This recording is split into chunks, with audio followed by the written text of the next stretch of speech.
thank you so much for coming on board. Thank you for watching. If the sound is good, you're able to hear me, then go ahead and put something in the chat box, like a thumbs up, so that I know everything is good to go and we'll get started.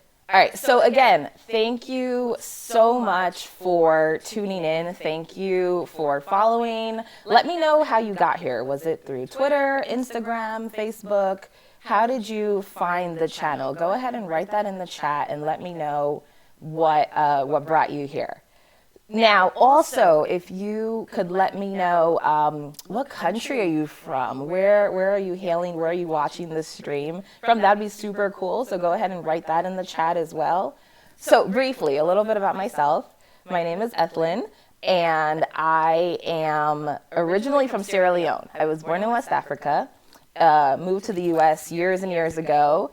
And I teach English. I'm a professional English instructor. I don't just do ESL, I do ELA, writing skills, all of that. Basically, all things English related. I, too, study languages. So right now I've got French, Spanish, attempted to learn Portuguese some years ago, but that, I don't know. We're still working on the Portuguese to see how that goes. But I understand that learning languages is tough. It's a really difficult process. And so one of the things that I try to do through Speak, Write, Play is to make language acquisition and language learning fun, to make it engaging, and all of that for you. Hopefully you've had some fun on our different platforms. Twitter, Instagram, Facebook, but that's the whole purpose, is to try to get you to go from just wanting to learn the language to actually loving the language and enjoying it. If you could let me know, go ahead and put in the chat, what platform brought you here? Like, how did you find this channel? That would be super great. And I want you to know that the purpose of the lives is totally for you. Now, if you are following on Instagram or Twitter, you know that every day we do a set of activities. And the purpose of those activities is to help grow your understanding of English, your command of the language. And the activities, they vary at different levels. So there's stuff for beginners, intermediate students, as well as advanced students, right? And that's very intentional, because what I'm trying to do, what we try to do with Speak, Write, Play, is to push you to get from, oh, I know some English, I know vocabulary words, to, man, I can talk to someone in English and I have a strong enough command of the language that I can say, yeah, I'm fluent in the language. So these lives on YouTube are meant to help you. They're just for you. There's no set curriculum or anything. It's not, oh, you have to do these specific activities. They are solely for you, whatever you want to talk about. So if you have questions about living in America, about American culture, about language acquisition, English, grammar, maybe your teacher gave you an assignment that you're like, oh my gosh, I don't understand this. Or they gave you back an assignment and you're thinking to yourself, I still don't understand, this doesn't make sense to me, then these lives are your opportunity to ask those questions. And I will do my absolute best to answer them for you in a way that makes sense. So if you have questions right now, you can go ahead and put it in the chat box and we can begin the conversation. Again, there are no limits. You can ask about whatever. There are almost no limits. Some things I may have to answer offline, or we'll have to communicate via email. But go ahead and begin putting those questions in the chat, and I can field them as we go along. And if you don't subscribe to the channel, please subscribe, so that when we do these lives, when we do these opportunities for you to kind of be free and ask those questions and learn about those things that you may not be able to ask, you can know about it and tell your friends, and we can have this big YouTube live party. So one of the questions someone asked me, and this has nothing to do with English, but it's someone who watches the weekly Let's Talk Context videos. They asked if the books in the background on my bookshelf, if I've read all of them. And the answer is yes. I love to read. Most of these books are in English, but I do have a few in French, in Spanish, none in Portuguese because I just can't. Not yet.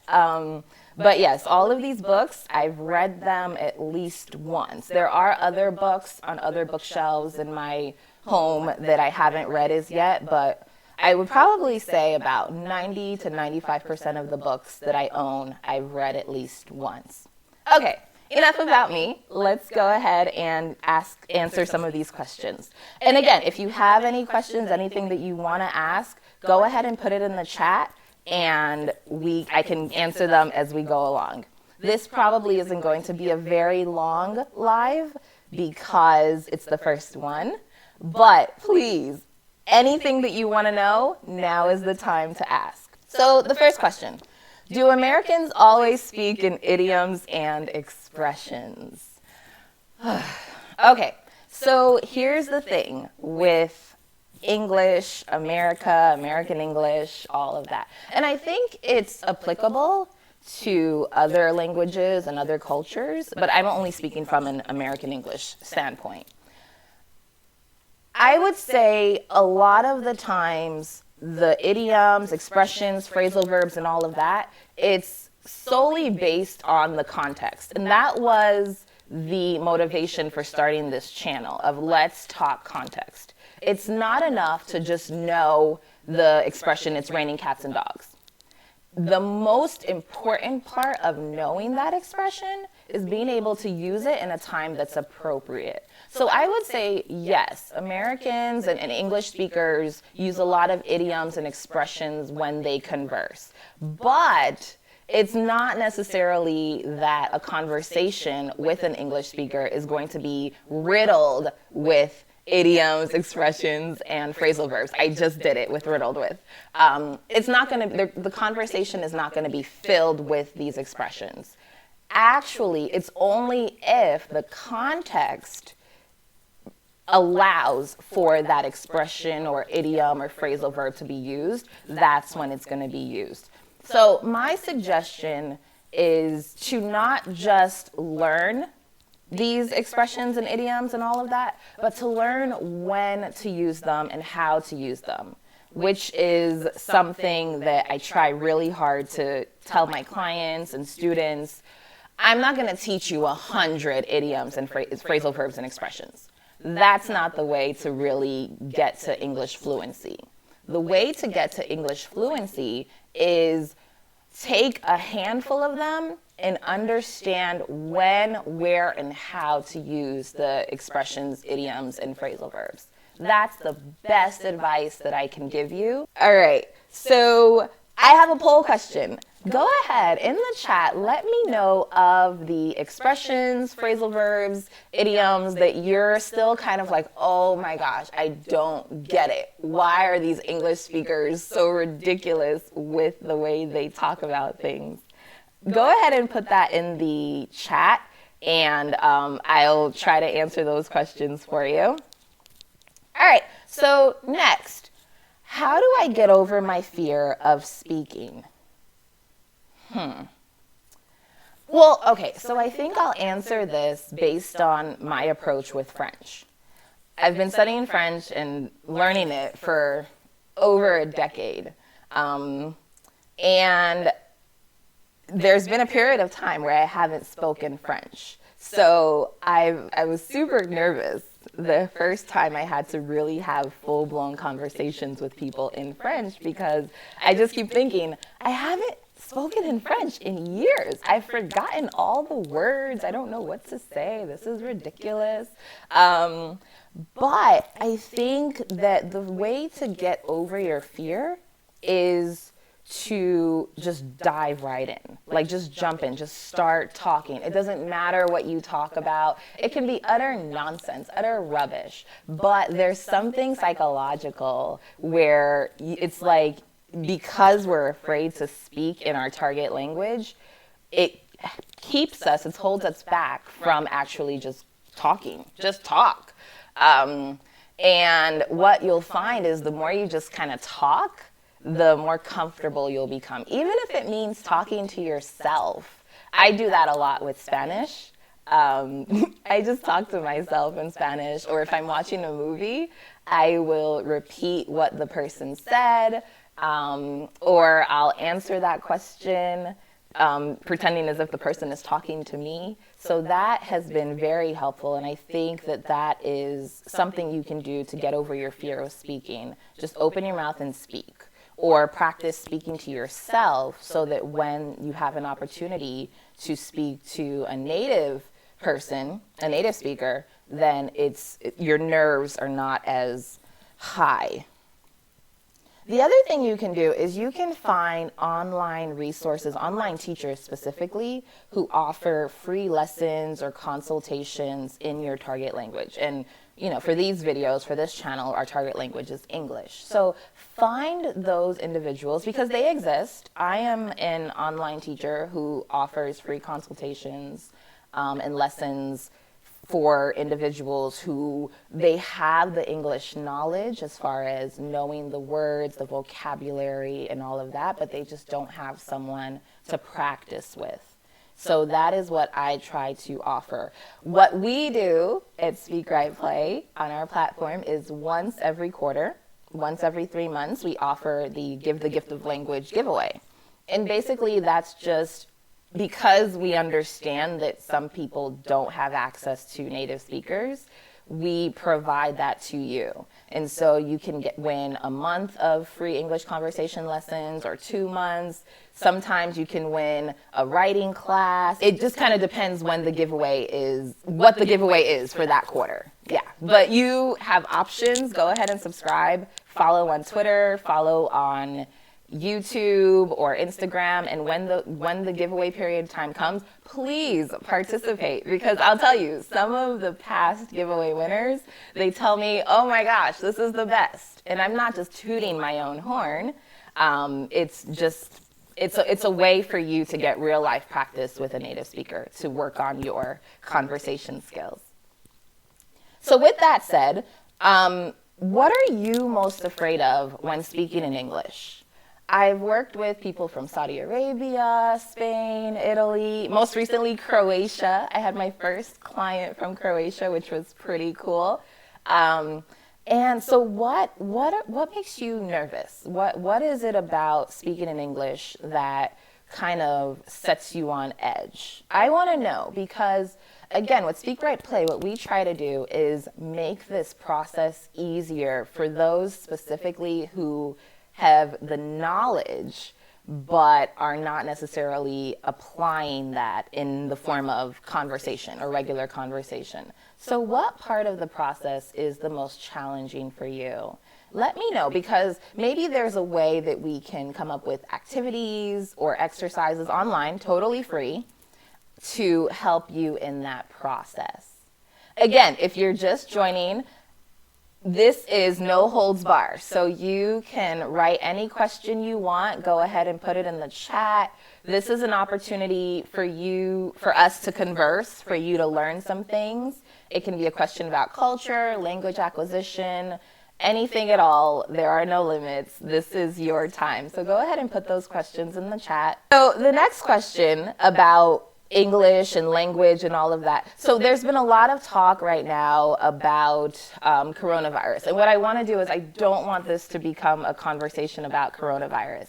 I want it to become a conversation just about English in general and language and that whole process. But in the midst of everything that's happening, what I wanted these lives to be is a space for us to just kind of see English in action, right? So we hear words like pandemic, which is on a global scale. We hear about the stock market tanking when the stock market goes down. We hear all these different things. And so just if there's vocabulary that you've heard recently about surrounding what's been going on in the global community, this is your opportunity to ask about those specific terms. Maybe there's something that has happened that you're kind of like, well, how is this expressed in English? This is your chance to ask those sorts of questions. So again, you're more than welcome. I encourage you to ask questions. If you don't follow, go ahead and hit the subscribe button. If you don't follow on social media or on Twitter, Instagram, go ahead and follow over there. All right, so that was a short pause. I have a question. How do I go about finding native speakers? Oh boy. How do you find native speakers? I think that there are a bunch of websites. Actually, someone told me about italki, which is a website that you can go to find native speakers of a specific language. And it's not just English, it's other languages. So there are different websites you can go on. There's like on Instagram, there are a ton of Instagram teachers on English. My only caution about learning solely on maybe one platform or from one individual is that sometimes you have to kind of know their level. There are things that my students come to me and they ask me, and I'm like, who taught you that? Where did you learn that from? Because it's not right. So I think, yes, learn from a specific platform or a specific teacher online, but also utilize others so that you're getting information from different people. And different people come with different learning experiences and different levels of content. So that's definitely something that you want to do. Again, there are a bunch of platforms that offer free content, so you can find people who are learning your target language or who are at a higher level in your target language than you are, and you can converse with them. So even if I become super busy and am unable to answer your questions, there could be someone else in that chat or on that picture or in that comment section who has a higher level of English who can help you or who can answer that question for you. Actually, real life story, on these social media platforms, because of the different ways that Speak Write Play kind of disseminates information, there have been friendships formed from Speak Write Play, from Twitter, on Instagram. I only really know of Twitter, where it's crazy because these cyber relationships have formed and there are people at varying levels kind of working together, helping each other in their English language acquisition, which I think is super cool. Awesome, wonderful. So I don't need to be there. You all can work with each other. So question. How can we learn to correct English pronunciation to be better communicators? How can we learn correct English pronunciation in order to be better communicators? To learn correct English pronunciation, I would say find someone who you think is a great communicator in English and follow that person. Again, whether it's on social media or whatever different platforms there are available, find a person who their level of English is something that you would like to imitate and imitate that person. Like, I'm totally cool with you watching these videos like a ton of times and eventually speaking like me. Not that you would want to, but it's an example. I think that's a really good way to learn how to correct your pronunciation. Keep in mind that in different parts of the US, people speak differently. So you want to determine, do you want to sound more like a New Yorker or someone from the South or from the West Coast? Because then you're also going to learn slang and the different nuances of the language. So that's also something that you want to bear in mind. But correcting your pronunciation, I would not advise you to learn correct pronunciation from any of the like Google definition, dictionary, when you click on Google and it tells you how to pronounce a word. Yes, you can learn the word and get an idea of how to pronounce it, but as far as learning the correct pronunciation of terms, mimicking is a really good practice. I do that with French all the time. I just mimic what I hear. I'm watching a French movie right now, or I was before this live, and it's just you mimic what you hear and you repeat it. You play it 5-10 times until you feel like you've gotten it to a point where you have that accent down. And I think that's a good way to learn how to correct pronunciation. There are accounts that you can follow online on social media where the teachers will correct you. There are opportunities maybe for you to speak with them one-on-one or in a small group setting where they offer those freebies, those giveaways, things like that.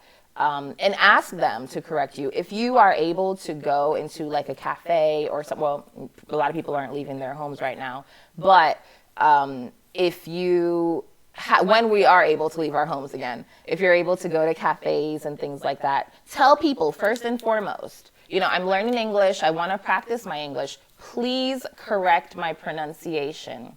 I found that many of my clients will tell me, after I've corrected their pronunciation, they're like, oh my gosh, I've been saying it this way for years and no one's corrected me. Let someone know, let the person who is more advanced in your target language know that you want to be corrected beforehand, like when the conversation begins, and I'm sure that you will find that they will do their best to correct you to make sure you're pronouncing terms correctly. So I think, yes, I hope I answered your question. If I didn't answer your question, then let me know and I will get you a better answer. But to be a better communicator, definitely, I would say mimic all the way. It helps so much. Another story, with French, I think this week has been just French week. I've been trying to learn this one song by Corneille, and that's a bad American way to pronounce his name, English way to pronounce his name. But it was on repeat for like, I think I played it maybe 30, 40 times. But that mimicking process, it helps our brains to learn. That will help you to correct some of your pronunciation issues. But I also want you to bear in mind that because of the nature of some of our languages, certain ways of pronouncing, if we have gone past that critical period in language acquisition, it's just going to be hard, right? It's going to be very, very tough. And as much as I tell my clients, I can help you reduce your accent, one of the best ways in reducing your accent and the things that we'll do in our sessions is we are going to mimic like 1,000,000 times. It's just how our brain works. So great question. Thank you for asking. And if you have any more questions, go ahead and put it in the chat. I think we're going to be wrapping up soon. If there's anything that you want to know about me, about Speak Write Play, about the purpose of these lives, as I said in the beginning, these lives are totally for you. You're not going to get any grammar exercises or any homework from me on these lives, but if you have questions, if you want to know something about culture, the way we do things here in the US, the process of teaching language or acquiring language, because I live in both worlds, then please feel free to ask. And if you enjoy the lives, let me know, because this is kind of something we're testing out to see how it goes, but we're not married to it, meaning we don't have to do lives. We can do something on Facebook or on Instagram or on another platform that might be a little bit easier or better, but let me know if the idea of lives appeals to you, if you want to do it some more, the way that you want to do it, because again, this is your space. If you've been following Speak Write Play for a while, you know that every day we do something in English on Facebook, Instagram, and Twitter. But this here on YouTube is totally for you all. No questions, no unlimited types of topics and things like that. So again, thank you so much for joining. I appreciate it. Oh my gosh, totally appreciate it. I hope that you were able to get something out of this and that it was beneficial in some way. We're going to do this again for a couple more weeks to kind of see how it goes. And if there's something you didn't want to ask in a public chat, but you want answered, shoot me an email, info@speakwriteplay.com, and I will do my best to answer that question or to do a live and answer that question, but not necessarily call you out on it. Give the Gift of Language giveaway is coming up in a couple weeks. So if you want to speak with a native English speaker, or if you want to be part of the next cohort of writing students, I encourage you to take part in that giveaway because we have a blast. We have an amazing time. And also, if you're not subscribed, please subscribe and follow on Instagram, Twitter, Facebook. So Instagram and Twitter at Speak Right Play, Facebook, Speak Right Play English, and then subscribe here, Speak Right Play in English. Thank you so much. I appreciate you all. Bye.